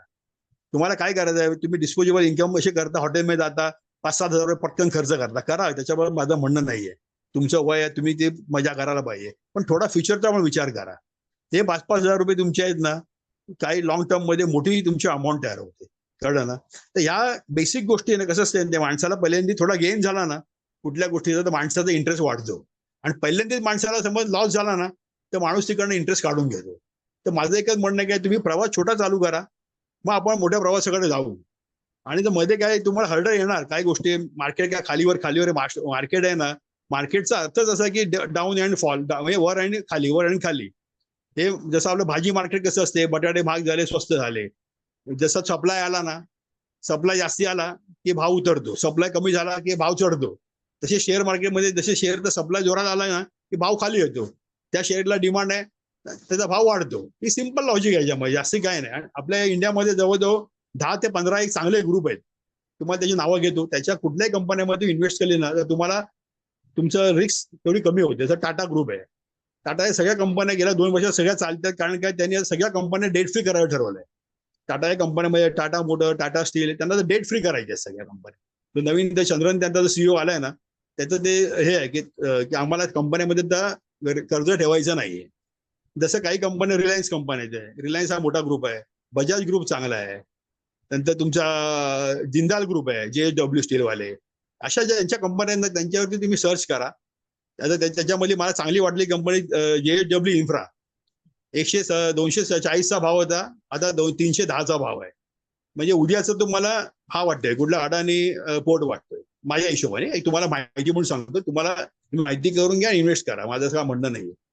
आणि कधी पण चांगल्या कंपनीमध्ये एक बॅड न्यूज येते, जसं मध्ये नेस्लेची बॅड न्यूज आली होती की त्यांचं मॅगीचा प्रॉब्लेम झाला, मग त्या मॅगी त्यांनी उचलल्या आणि याच्यामध्ये टाकल्या, तुमच्या कुठल्या अंबुजा प्लांट होता ना तुमचा चंद्रपूरला, तिथे नेऊन जाळून टाकल्या. लगेच त्याचा भाव खाली आला झटकन. अशा वेळी पटकन ज्यांनी इन्व्हेस्ट केले ना त्यांचे पैसे मल्टिपल झाले. असं म्हणजे good company bad news opportunity to buy sell buy shares, अशा या गोष्टी आहेत सगळ्या. तर माझं एकच म्हणणं आहे तुम्हाला, जर तुमची स्वतःची अभ्यास करण्याची ताकद असेल तुम्ही करा, नाही तुम्ही कोणतरी तुमच्याकडे मोठे फंड पैसे असतील तुम्ही ऍडवायझर तयार करा, जेणेकरून तो सगळं ते बघेल, तुम्हाला तुमचं काम तुम्ही करू शकाल. पण माझं एकच सगळ्यांना म्हणणं, तुमच्या मिळकतीचे 20 ते 25% हे पैसे हे मार्केटला द्यायला पाहिजे. जर तुम्हाला जर तुमचं पुढं फ्युचर जर साऊंड करायचं असेल, आणि हे काय तुम्हाला ऍडिशनल इन्कम तुम्हाला मिळेल, तुम्हाला रिटायरमेंटला पैसे मिळतील, तुम्ही काय कुठे ऍसेट असेल ही तुम्हाला बॅक ऑफ द माइंड तुम्हाला एज ऑफ 60-65 ला आहे ना तुम्हाला. आणि सध्या गोष्टी एवढ्या ट्रान्सफर केल्या आहेत त्या लोकांनी, तुम्ही पैसे पण तुमचे लिक्विड होतात. त्यामुळे तुम्हाला कधीही माझा नंबर याच्यावर आहे, लिहून घ्या तुम्ही, 9820084099. तुम्हाला मार्केटच्या बाबतीमध्ये कुठलाही काही प्रॉब्लेम असेल तरी तुम्हाला मी पूर्ण गाईड करेन. जेवढं मला नॉलेज आहे तेवढा माझा सध्या पोर्टफोलिओ नाही आहे, हे पण तुम्हाला सांगतो. माझा आहे पोर्टफोलिओ, चांगला पोर्टफोलिओ माझा. पण काय झालं, माझ्या इनिशियल ज्या गोष्टी करायला लागल्या जीवनामध्ये, जागा घे, मुंबईला घर घे, वर्कशॉप घे, त्याच्यामध्ये सगळं माझ्या, आणि तेच पैसे मी मार्केटला लावले असते ना, आता माझा पोर्टफोलिओ कमीत कमी 12 ते 13 कोटी 14 कोटीचा असता. मला पण चूक माझी कळलेली आहे. पण आता सध्या मार्केट आहे ना पीक वरती आहे. पीक वरती तुम्ही इन्व्हेस्टमेंट करताना जरा विचार करून करा, असं मला सगळ्यांना एक रिक्वेस्ट आहे. बाकी डॉक्टर साहेबांनी जे माहिती दिलेली खूपच चांगली होती, पण ती कसं असते, जे लोक मार्केटमध्ये गेले 15-20 वर्ष आहेत ना, त्यांना त्याचे अर्थ आणि शब्द जे कळतात, मी असं म्हणत तुम्हाला कळले नसतील, तर त्यांनी काय होते, मग ते अर्ध नॉलेज तुम्हाला काय कामाचं नाहीये साहेब. नॉलेज पूर्ण पाहिजे. रिस्क तुम्ही व्यवस्थित घ्या. आणि तुम्ही म्हणाल की आता आज मी पैसे टाकले आणि मार्केटमध्ये एका वर्षात माझे पैसे डबल एका होतात सुद्धा, पण तुम्ही एक्सपेक्ट करू नका. तुम्हाला 15-20% रिटर्न मिळाला ना, 15% रिटर्न इज सफिशियंट. कारण काय माहिती आहे, तुम्हाला बँक 7 ते 8% रिटर्न देते, त्याच्यावर TDS लावते. त्याच्यामुळे हा सगळा तुम्ही विचार करा. आणि तुम्हाला डॉक्टर साहेब आहेत तुमच्या बरोबर. तुम्हाला काही प्रॉब्लेम आला, काही असेल ना, तरी मला फोन करा, मी तुम्हाला सगळ्यांना गाईड करीन. धन्यवाद. जय हिंद, जय महाराष्ट्र. सुनील भाऊ धन्यवाद, खूप खूप धन्यवाद. तुमचं नॉलेज आमच्या कामात येईलच. फक्त आपण जसं सुरुवातीला ना, आता कुठलाच कंपनी किंवा कुठलाच हे आपण सजेस्ट करणार नाही. आपण थोडं शिकण्यावर भर देणार आहे. आधी हळूहळू आपण शिकत जाऊ, आणि मग चांगला आपला 6 महिन्याचा शिकण्याचा अनुभव झाला की मग आपण हळूहळू मग याच्या म्हणजे इन्व्हेस्टमेंटच्या मागे लागू. कारण आधी शिकल्याशिवाय मला वाटते कोणी इन्व्हेस्टमेंट करायला नको. तर प्रत्येकाने स्वतःचे मत आता व्यक्त करू शकता. मनीष काय म्हणतो? मला तेच वाटतंय, म्हणजे साहेब बोलले ते बरोबर आहे, पण आजच्या डेटला आता आपण जसे इथे जवळपास 16 जण आहे, पण मला असं वाटतं की 10 ते 12 जण तरी कंपल्सरी शेअर मार्केटची नॉलेज बऱ्यापैकी सगळ्यांना असेलच. रिस्क तर आहेच तिथे, पण थोडं जर शिकलोच नाही आपण आणि त्या दृष्टीने जर हे नाही केलं तर आपण मार्केटमध्ये, कारण पैसा याच्यातच जास्त आहे हे बघितलं. म्हणजे मी लॉस पण खूप केलेला आहे, पण मला याच्यात पोटेन्शियल दिसते, आणि प्रत्येकानेच ते जर केलं तर नक्कीच याच्यामध्ये पोटेन्शियल खूप आहे, हे मात्र नक्की. त्याच्यामुळे प्रत्येकाने करायचं ते शिकूनच करायचं, म्हणजे शिकावं लागेलच. जसं तुम्ही म्हटले की आपल्याला 5-6 महिने आपण लर्निंगवर हे देऊ, फोकस करू. लर्निंग जर सगळ्यांचं व्यवस्थित झालं ना, एकदा टेक्निकल आपण सगळे स्ट्रॉंग झालो ना, तर मला नाही वाटत की म्हणजे स्विंग ट्रेडिंग सुद्धा आपण जर केली, प्रत्येकाने असे 2-4 स्टॉक जे काही आपण अभ्यास करू त्याच्यातून 2-4 स्टॉक प्रत्येकाने काढले आणि आपण जर आपल्या ग्रुपमध्ये ते टाकले, तर मला असं वाटते आठवड्याचे म्हणजे महिन्याचे 10-15% तर 10%च्या वरच आपण कमवू शकू सगळेजण. म्हणजे जो काही माझा एक्सपिरियन्स झाला 2-3 वर्षात, त्याच्यातून तरी मला असं लक्षात आलं की महिन्याचे 10% काढणं खूपच सोपं आहे मार्केटमधून. ते पण मी स्टॉक्स मध्ये म्हणतो, इक्विटीमध्ये. ऑप्शन असेल तर ती गोष्ट वेगळीच, पण 10% काढणं खूपच सोपं आहे मार्केटमध्ये. चालेल ना. म्हणजे आपल्याला सगळ्यात महत्वाचं आहे की शिकणं महत्वाचं आहे. आधी शिकल्याशिवाय आपण पुढे जाऊ नये. आणि जसं तू म्हटलं की आपण म्हणजे स्टॉक्स 1-2 प्रत्येकचं, तर ते अगदी बरोबर आहे. कारण की जसं आपण आधी फंडामेंटल अनालिसिस शिकणार आहे, त्यानंतर मग टेक्निकल अनालिसिस शिकणार आहे, त्यानंतर मग आपण विचार करून स्टॉक सिलेक्शन करणार आहे. आणि त्यानंतर मग आपण सजेस्ट करू शकतो. फक्त मी तर म्हणेल सजेस्टही केल्यानंतर समोरच्या माणसाने तो अनालाइज करावा, स्वतःच्या नॉलेजवर तो Decision. अनालाइज करावा, त्याचं बरोबर. फंडामेंटल अनालिसिस करावं, त्याचं टेक्निकल करावं आणि मगच त्याने इन्व्हेस्ट करावं. मी सांगितलं म्हणून तुम्ही हे घ्या असं मुळीच मी कोणाला सजेस्ट करणार नाही. मी कोणता स्टॉक कोणालाच सांगणार नाहीये की हा घ्या किंवा तो घ्या. कारण महत्वाचं हे आहे की त्यांनी स्वतःचा अभ्यास स्वतः करून, स्वतःची रिस्क स्वतः घेऊन मग इन्व्हेस्ट करून त्यातून कमावणं महत्वाचं आहे. राजेश्वरराव काय म्हणता? बरोबर आहे. नॉलेज घेऊन टेक्निकली साऊंड होऊन मगच त्याच्यात उतरायला पाहिजे. बरोबर. अभिजित? ठीक है ना, वो जो सुनील सर ने बताया वो अच्छा है, क्योंकि अभी इन्वेस्ट एनी हाउ नहीं करना है क्योंकि मार्केट पीक पे है। तो ये टाइम हम इन्वेस्ट कर सकते हैं, invest in the sense learning में इन्वेस्ट कर। लर्निंग इन्वेस्ट कर सकते हैं। तो जैसे बाकी कह रहे हैं, और ये जैसे मनीष भैया कह रहे हैं कि हम अपना एनालिसिस करके डालेंगे, हम उस पे डिबेट कर सकते हैं। हम जैसे बाद में आफ्टर फंडामेंटल एंड टेक्निकल करने के बाद जब भी कोई चार्ट डालता है, या मतलब आई वुड प्रेफर कि ये नहीं डालना चाहिए कि इसको, ये क्वालिटी वाला ग्रुप तो है नहीं, तो लर्निंग वाला ग्रुप है, तो उस पर टेक्निकली जो भी आपको लगता है RSI डाइवर्जेंस है, कुछ भी है, तो हम उस पर डिबेट कर सकते हैं बाद में ग्रेजुअली। डेफिनेटली स्टार्ट करने के लिए आज वाला आपका वो एक बेस बनाने के लिए ठीक था। वो बाकी सुनील सर भी ठीक कह रहे हैं कि अभी टाइम नहीं है और हर एक के लिए नहीं है, इसीलिए हमने ये स्टार्ट करने के लिए कहीं से स्टार्ट करना था। दिस वाज द पॉइंट कि आज स्टार्ट हुआ है। बराबर। तो पार्डन मी, मैं हिंदी ही बोल पाऊंगा, मेरे को मराठी नहीं आती, समझ आ जाती है। नो तो इसलिए मैं problem. Hindi Hindi, English, Marathi, every language is welcome. So अपना फोकस मेन लर्निंग पे रहेगा। डेफिनेटली। श्रीकांतराव काय म्हणता? बरोबर आहे. आता कुठेतरी सुरुवात झाली आहे, हे चांगलं आहे की आता ते इन्व्हेस्ट करायचं नाही करायचं. आणि याच्यात एक गोष्ट मगाशी तुम्ही सांगितली की ब्रह्मदेव जरी आला ना हा स्टॉक घ्या म्हणून सांगितलं दुसऱ्या दिवशी पडू शकतो. त्याच्यामुळे माणसाचं रिकमेंडेशन तर ते काहीच नाही चालत. बरोबर आहे. त्याच्यामुळे असं कुठलंही कोणी असं सांगू की यांनी एक टिप दिली किंवा सांगितलं का ह्याच्यात इन्व्हेस्ट करायला हरकत नाही, आणि ते जर एखाद्याने इन्व्हेस्ट केले तर बाबा त्याला दोष द्यायला की अरे ह्यांनी टाकलं होतं असं होईल. त्याच्यामुळे ते प्रत्येकाचे इंडिव्हिज्युअल रिस्क आहे, इंडिव्हिज्युअल कॅपिटल. शेअर मार्केटमध्ये असं कोणी गॅरंटी घेत. जरी आपण आपलं रिकमेंडेशन देणं शेअरचं चालू केलं, एखादा स्टॉक घ्या, साधारण तो 200चा आहे आणि आता 220 होईल, 240 होईल. कोणी अनालाइज केलं का हा वाढू शकतो.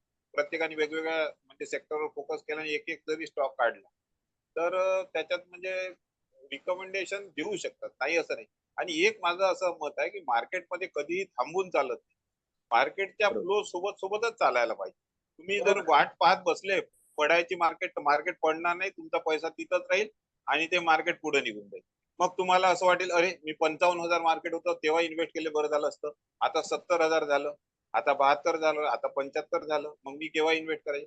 म्हणून मार्केटमध्ये ते पाहिजे तर SIP मध्ये जा तुम्ही, कुठले म्हणजे पद्धत म्युच्युअल फंडात जा, कुठल्या तरी याच्यात निवडा पद्धत तुमची, पण ते मार्केटच्या सोबत तुम्ही राहायला पाहिजे. Along you should go along with the market. That is the only strategy to earn. बरोबर आहे. म्हणजे मार्केट 2 तरी शेअर घ्या, ऍटलीस्ट त्यातून आपलं नॉलेज वाढेल. म्हणजे भले तो पडला तरी नुकसान नाही होणार असं. काही दिवस पेपर ट्रेडिंग करा म्हणून पण सजेस्ट करतात, पण पेपर ट्रेडिंग आणि स्वतः घेण्याच्यात फार फरक आहे. ज्या दिवशी स्वतः घेईल तो लगेच खालीवर रोज चालू करतो. श्रीकांतराव हे खूप बरोबर बोलले, कारण पेपर ट्रेडिंग मध्ये आपले पैसे जात नसतात ना, म्हणून आपलं लक्ष देत नाही. बरोबर. जेव्हा स्वतःचे पैसे गुंतवतो आपण तेव्हा काय करायचं असतं. बरोबर आहे. माझं म्हणणं आहे उलट ऍक्च्युअल मध्ये 2 शेअर घ्या प्रॅक्टिकली, काहीच फरक नाही पडत. 500 2 शेअर जरी घेतले, 1000 रुपयाचं नुकसान जरी झाले, 200 रुपये. नाही, आता त्याच्यात माझा असा अनुभव आहे, मी छोटा सांगतो. असं काही नाही की सगळ्यांनी अप्लाय करायला पाहिजे. शेअर जेव्हा घेताना आहे ना, पूर्ण क्वांटिटी तुम्हाला 50 जरी घ्यायचे असले तर घ्यायचे तर 20च घ्या. तो घेतल्या पडतो, एवढं मात्र नक्की. तुम्ही ज्या दिवशी शेअर घ्याल त्या दिवशी नेमका पडतो. म्हणजे तुम्ही म्हणाल का अरे ही माझीच पडायची वाट पाहिजे होती का, आज मी घेतला लगेच आज पडला. तर हे नेमकं होते. म्हणजे तुम्हाला 50 शेअर घ्यायच्या ना 3 वेळा ऍव्हरेज मध्ये घ्या, एकदाच 50 टाकूच नका. कारण तिथून वर गेला तर चालेल, परत वरती ऍव्हरेज करा, खाली आला तरी ऍव्हरेज करता आलं. तर तुमच्या भावाच्या वेळेस जर ते शेअर खाली 3 वेळा ऍव्हरेज मध्ये घेतला, 50 घेतले, 20 घेतले, 10 घेतले, 10 घेतले, 10 घेतले, तर ज्यावेळेस तुम्ही पहिला शेअर जेव्हा विकत ज्या भावाला घेतला त्या भावाला जरी आला तरी तुम्ही 5-7%, 10% प्रॉफिट मध्ये राहा. म्हणून एक म्हणजे इम्पॉर्टंट गोष्ट आहे का तुम्हाला एखादा शेअर पिक करायला 100% त्यावेळेस घ्यायचे तेवढे लावूच. म्हणजे एक 7-8 दिवसाचा एक आठवड्या म्हणजे आपण स्विंग ट्रेडिंग साठी तेवढा ते पिरियड द्यावाच लागतो. बरोबर आहे, बरोबर आहे. कल्पेश, तुझे आम्ही प्रश्न वाचून झालो होतो. कल्पेश, हॅलो कल्पेश. हा दादा. हा, तुझे क्वेश्चन्स पाहून झालो तुम्ही. पण आता आपण अगदी सुरुवातीला आहोत. दिस इज द ओनली इंट्रोडक्शन. आता आपण हळूहळू फंडामेंटल, मग टेक्निकल, मग चार्ट्स रिडिंग हे सगळं करू आणि मग त्याच्यावर नंतर तुझे जे प्रश्न आहेत की टॅक्सवर जे एक्सपर्ट आहेत ते बोलतील. काही आपण त्यातून एक्सपर्ट पाहू. जसं आता अमोल आहे माझा भाऊ, तो टॅक्सवर चांगलं बोलू शकेल. काही कंपनीवर चांगलं बोलू शकतील, आपण त्यांना हुडकून काढू. जसं गजेंद्र काकपूर आहे, ते कंपनी अनालिसिस चांगलं सांगू शकतील आपल्याला. तर असे प्रत्येक जण एक्सपर्ट आपल्या याच्यात आहेत. आपण त्यांना बोलावून त्यांचं शेअरिंग करू, त्यांचं नॉलेज. तर तुझे प्रश्न आपण सध्या पुढे पुढे आन्सर मिळतील तुला आपोआप, असं मला वाटते. नक्कीच नक्कीच दादा. फक्त एकच होतं की जेव्हा मी म्हणजे शेअर्स चालू केला आणि fortunately I earn a good amount in shares last year, but me taxation कडे तेवढं लक्ष नाही दिलं. आणि जेव्हा मी आता माझा फॉर्म 16 हे केला आणि मी जेव्हा सीए कडे गेलो तर मला त्याला हेवी टॅक्सेस भरायला लागले. तर थोडंसं ते एक आपण पुढे जेव्हा करू तर ते थोडंसं आपण त्यावरती लक्ष देऊ. मी काय म्हणेल की आपल्या ग्रुपवर आपण ज्याला ज्याला जे टॉपिक इंटरेस्टेड आहे, म्हणजे ज्याला जे पाहिजे आहे किंवा ज्याला याच्यावर बोलायचं आहे, तर असे ते आपल्या ग्रुपवर टाकत जाऊ आणि त्यानुसार आपण मग लाईन अप करत जाऊ संडेला. नक्की नक्की दादा. हो. अजून आशिष बिजवल जी आहेत आपल्यासोबत. सर, आपल्याला काय बोलायचं आहे? काही मला वाटतं सगळ्यांनी एकदा कॅमेरा ऑन करून एकमेकाला कधी भेटलो तर ओळखतं तरी आलं. हॅलो आशिष बिजवल जी, आपली ओळख करून द्या. तशी सगळ्यांनाच ओळख आहे, पण तरी पुन्हा एकदा द्या. नमस्कार सगळ्यांना. नमस्कार. अतिशय चांगला इनिशिएटिव्ह आहे, डॉक्टर साहेबांनी लीड घेतला. आज चांगलं प्रेझेंटेशन डॉक्टर साहेबांनी दिलं. सुनीलजींचा चांगला एक्सपिरियन्स दिसतोय, त्यांनी त्यांचे व्ह्यूज मांडले. मी 98 मध्ये MBA ला होतो. जसं पेपर ट्रेडिंग आवाज वाढवा थोडासा. लेक्चरर आम्हाला 1998 मध्ये आम्हाला MBA ला असताना गेम शिकवला होता आमच्या प्राध्यापकांनी पेपर ट्रेडिंगचा. आता त्यावेळी टेक्नॉलॉजी एवढी नव्हती, म्हणजे इकॉनॉमिक टाइम्स हा पेपर दुसऱ्या दिवशी कॉलेजच्या लायब्ररीत मिळायचा आणि त्यातनं शेअर्सचे रेट्स कळायचे. तर ती सातत्य त्यामध्ये ठेवलं नाही, ते आता जाणवतंय. मी गेल्या, जसं आता सुनीलजींनी सांगितलं, एक 5-6 वर्षापूर्वी SIP सुरू केल्या. आज एक फार म्हणजे 20,000 पर मंथ एवढं SIPs मध्ये मी इन्व्हेस्ट करतो. यातनं माझं गेल्या 5-6 वर्षामध्ये 13 लाख रुपये इन्व्हेस्ट झाले, ज्याचं आता टोटल अमाऊंट झालेली आहे बेनिफिट होऊन अशी 22 lakhs. म्हणजे 13 लाखाच्या इन्व्हेस्टमेंटवर 22.5 लाख रुपये. मला त्यातलं जे रिटर्न्स दिसत आहेत पर्सेंटेज वाईज ते अतिशय चांगले आहेत. म्हणजे सुनीलजींचं जे सजेशन होतं की शेअर्स मध्ये जाण्यापूर्वी सुरुवात तुम्ही SIPs पासून करा, तर ते अतिशय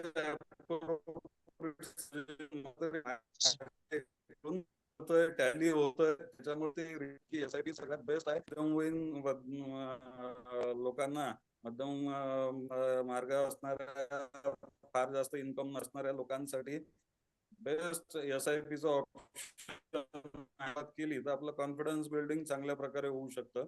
आणि रिसेंटली मी 6 महिन्यापूर्वी माझं डीमॅट अकाउंट पहिलं ओपन केलंय, ज्यामध्ये आता धीरे धीरे सुरू करतो. म्हणजे शेअर्सच्या बाबतीत तर मी अतिशय बिगिनर आहे आणि माझ्याकरता हा ग्रुप खरोखर एक मार्गदर्शक ठरू शकतो. सगळ्यांचे एक्सपिरियन्सेस यातनं शिकायसाठी कामाचे राहतील. मी शिकण्याच्याच फेज मध्ये आहे, विद्यार्थी फेज मध्येच आहे सध्या तरी. त्यामुळे हा अतिशय चांगला इनिशिएटिव्ह आहे.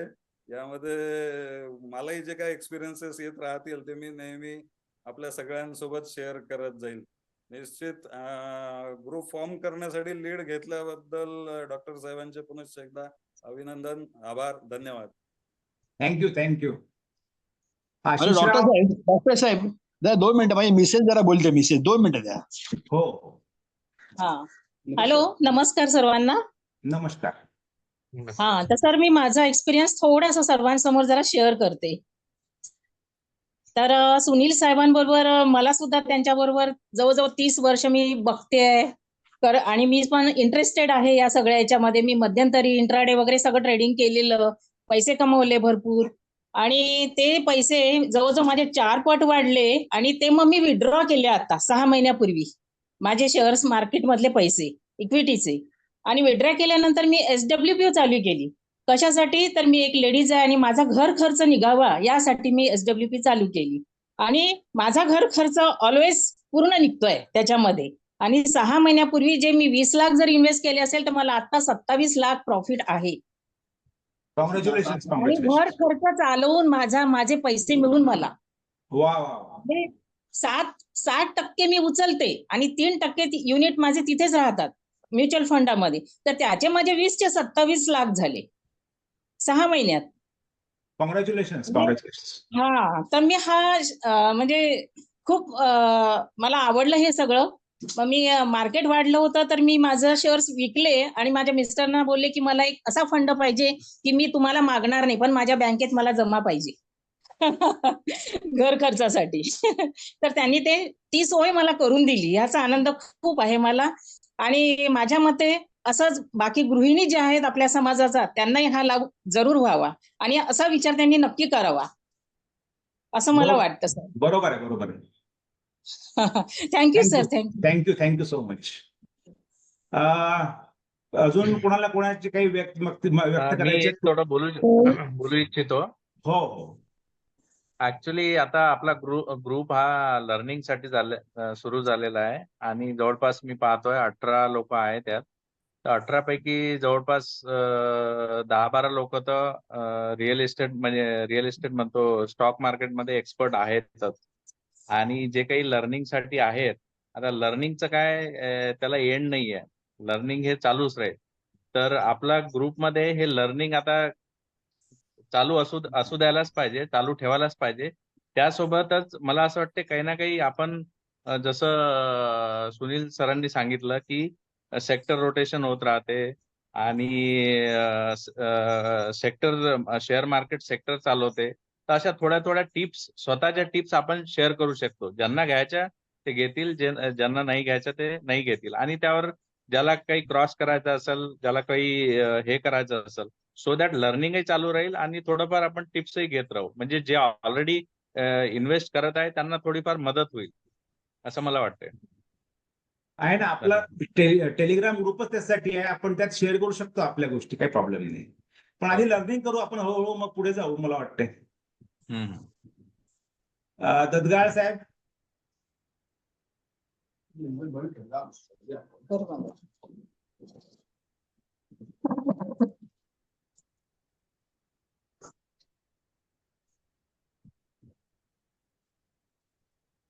अजून कोणाला बोलायचं आहे काही? डॉक्टर साहेब धन्यवाद, तुम्ही हा ग्रुप फॉर्म केल्याबद्दल. आणि खूप चांगला इनिशिएटिव्ह आहे आणि सगळ्यांनाच फायदा होईल याचा. म्हणजे जो कोणी याचे मेंबर्स राहतील. तुम्ही छान सुरुवात केली आणि सुनील सरांनी सुद्धा खूप चांगले मुद्दे मांडले. मनीष जसं म्हणतो तसं खरंच शेअर मार्केटमध्ये प्रचंड पोटेन्शियल आहे हे आपण दररोज अनुभवतोय. आणि प्रॉपर रिस्क मॅनेजमेंट असेल तर नक्कीच आपण याच्यात पैसे कमावू शकतो. हे पण निश्चित आहे. तर धन्यवाद. बस. तुमचा एक्सपिरियन्स असेलच ना अनिलराव? हो, मी पण आहे याच्यात. त्याने म्हणजे सध्या शिकतोय. आता 4 महिन्यांनी रिटायर व्हायचं, तर त्यामुळे रिटायरमेंट नंतर मग एक ऍडिशनल एक काम राहील. म्हणजे नाही, चांगला आहे, चांगला आहे. ऍक्च्युली रिटायरमेंटसाठी हे खूप चांगला आहे. म्हणजे मी तर म्हणेल हे प्रत्येकाने शिकावं, रिटायरमेंटला अप्लाय करावं. म्हणजे आपल्याला शांतपणे बसूनही पैसे कमवता येतात. बरोबर. अजून कोणाला काही बोलायचं आहे प्लीज?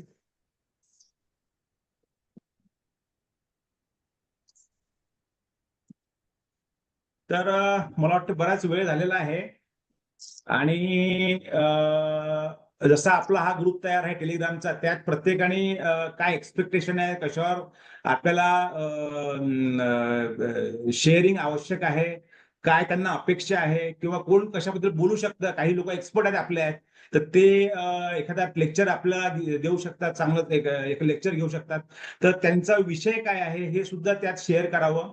आपण जसं युज्युअल वे आहे, आधी फंडामेंटल अनालिसिसवर शिकू, नंतर मग टेक्निकल शिकू, त्यानंतर मग हळूहळू बाकीच्या गोष्टी, टॅक्सेशन आहे, कंपनी मॅनेजमेंट आहे, या सगळ्या गोष्टी हळूहळू आपण ज्याच्यात जो एक्सपर्ट आहे त्याकडून शिकू. तर मी सगळ्यांचे खूप खूप आभार व्यक्त करतो आणि सगळ्यांना धन्यवाद देतो. आणि मला वाटते डिक्लेअर करायला हरकत नाही आजची मीटिंग. काय म्हणता सगळे? ठीक आहे. Thank you so much everyone. Thank you. हा, तर मग संडेला असंच भेटायचं का आपण? हो, चालेल चालेल चालेल. चालेल, ठीक आहे. Okay, thank you so much. Thank you doctor. Thank you.